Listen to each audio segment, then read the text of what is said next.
at the beginning of the show, I talked about how Dietrich, you know who Dietrich Bonhoeffer was? Absolutely, okay. I do. Yeah. Dietrich Bonhoeffer lost because the society had gone off the cliff already.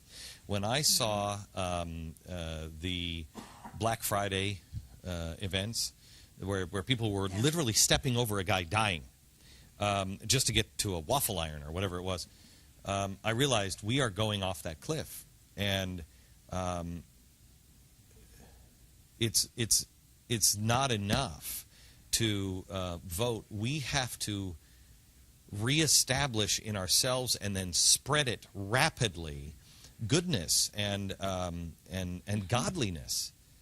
What is the role of the president? And because I know a lot of great atheists that are libertarians, and they don't want somebody to preach God to them. They want a president of the United States that does common sense. I don't want somebody preaching God to me and telling me how to live my life either. How does that work with you?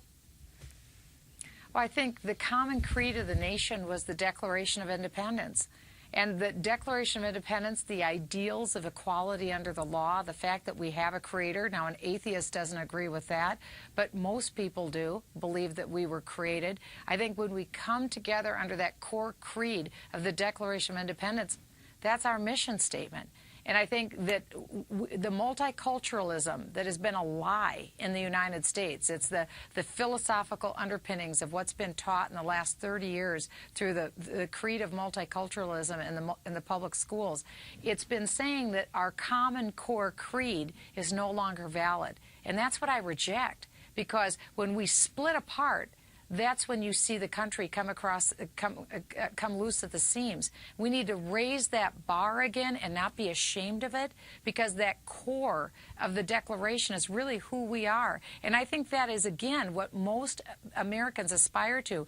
But we're losing our nation because we haven't been taught.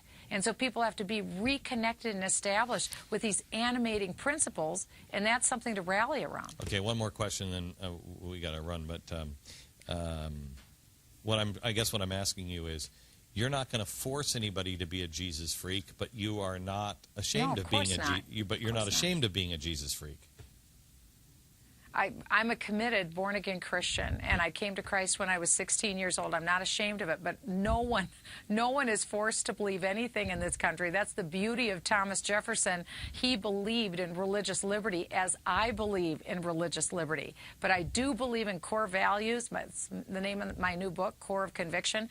With those core values, extraordinary things happen, but no one ever can be forced to follow those core values. Michele Bachmann, good to talk to you. We'll talk again. Good to talk to you, Glenn. Thank you. Bye-bye. Okay. Back in just a minute.